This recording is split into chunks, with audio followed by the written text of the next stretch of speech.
Welcome to Hubbardston Headlines, where our goal is to bring what's good and going on in Hubbardston to you at home in short form so that you have the time to watch it. Today we are joined by Katie Young, who serves on the select board here in town, but what we're going to be talking about today is a role that she's held even longer, is doing the special events in the town. A lot of great special events happen here in Hubbardston, the light fight, the dinghy dash, the Hubbardston Fair in the summertime. It's wonderful, and I am happy to have Katie with us here today to talk about all of her events, what some of the inspiration was, and explain a little bit of what's going on in her world to you. So Katie, thank you so much for joining us, and I'm sure most watching know who you are, but could you tell us a little bit about yourself and your community involvement and how you got here? Well, special events kind of is a spin-off of our 250th anniversary, which happened in 2017. There was a lot of committees that were part of the 250th. A few of them kind of fell apart due to different reasons. And when it came down to about 6 months, I would say, before the actual celebration, the committee kind of fell apart again. So myself and one other person, Karen, did not want to let it fall apart. We had come too far to, within 6 months, let everything go away. So in order to hold a 250th, we were given two options. We could have reconvened a committee, which would have taken a couple months to do, get people to volunteer, get them sworn in, and then start from there, or we were given the option to become special event advisors.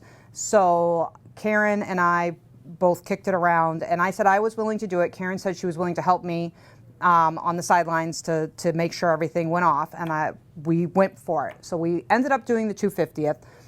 We planned the parade, the fair, and the fireworks within, I want to say we started in January. So we had it in June, so that was no small feat. So after the 250th, there was some money left over in the account.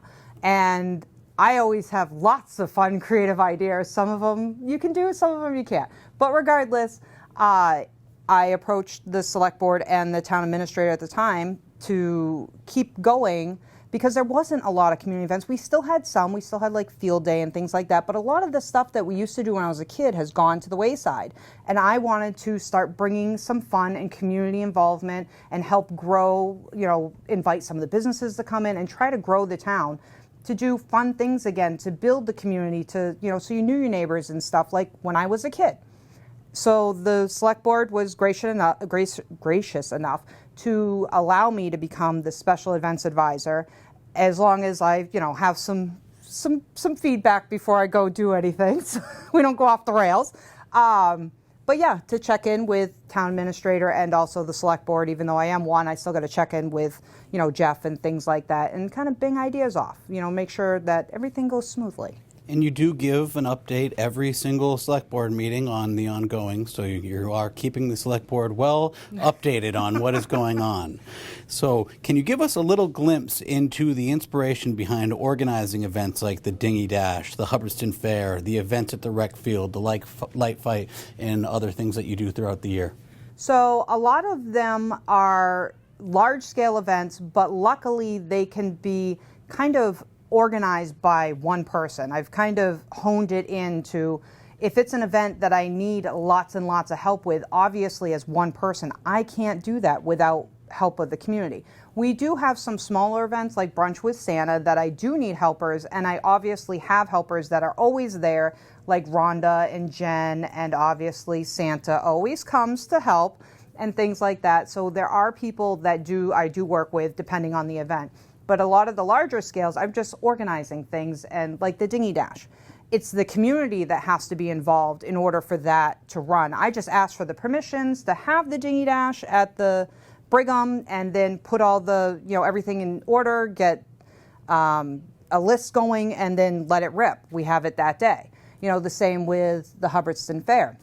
I just organize all the pieces to it, and then it's basically let it rip for the day.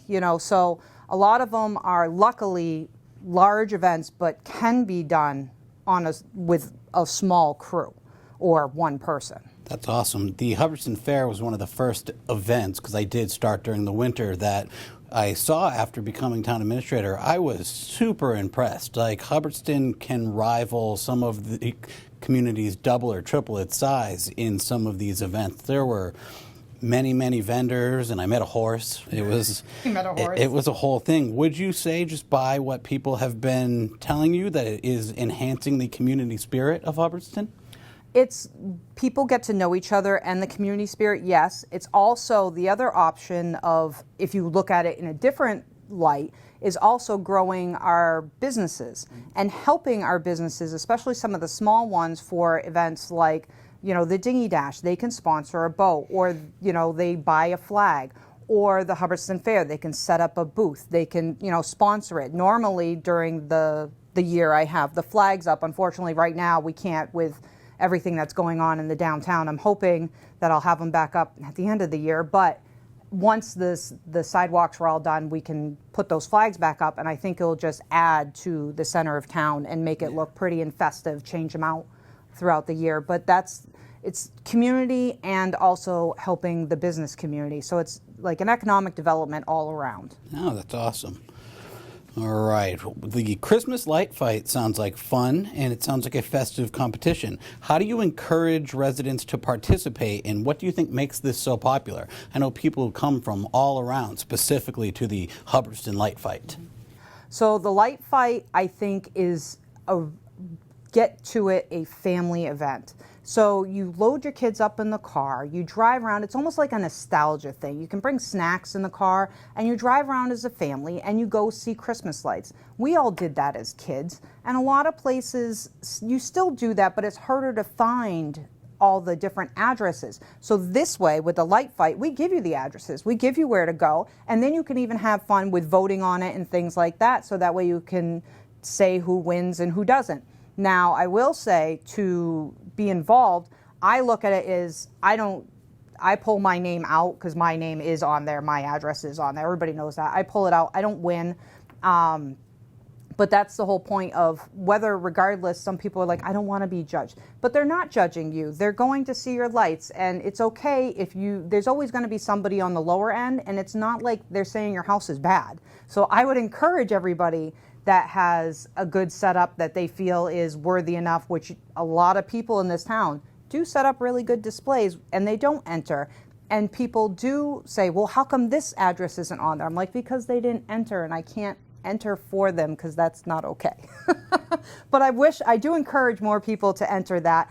More people would come to town to look at all the lights, see all the displays, and actually know where Hubbardston is, and maybe even stop and, spend some money at one of our businesses, which would be super nice. Absolutely. And I thought it was really cool that the municipal entities got involved as well, because one of my first nights here, I was leaving and driving away, and I remember being very impressed with what the fire department had done with the Main Street fire station. So that's really cool, and for those watching at home, keep an eye out for that information, get involved, check it out.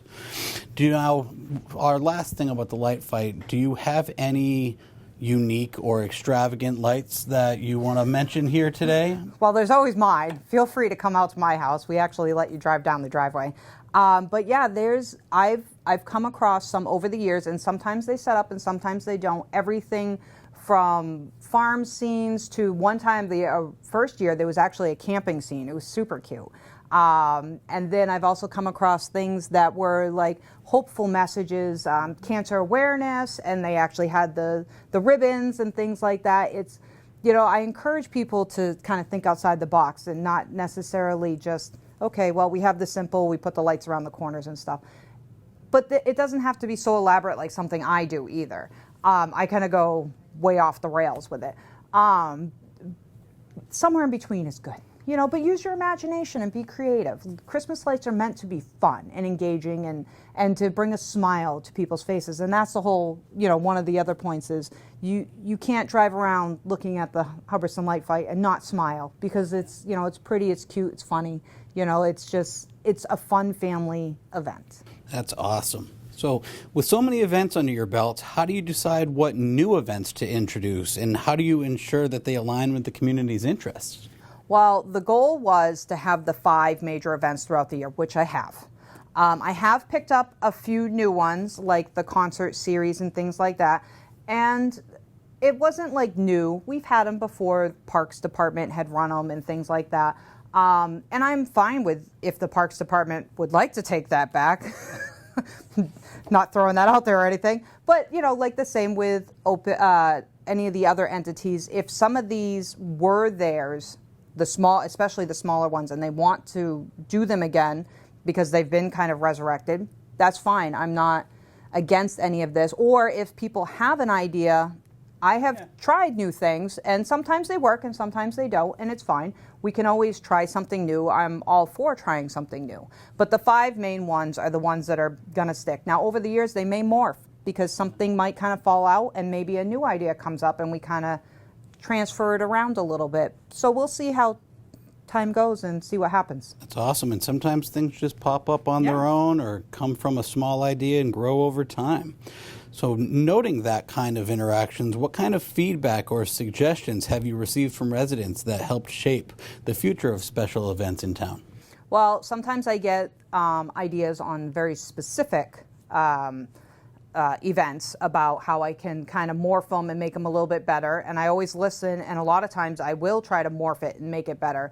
Like adding, for the light fight, we added the business display, so that way it highlights the businesses and things like that. So it takes them out of the category of the mainstream. Things like that. Like this year we changed up the dinghy dash a little bit and we separated the adults and the kids because the biggest feedback is the same person always wins. So if we separated them, now it gives more of an option on who actually wins.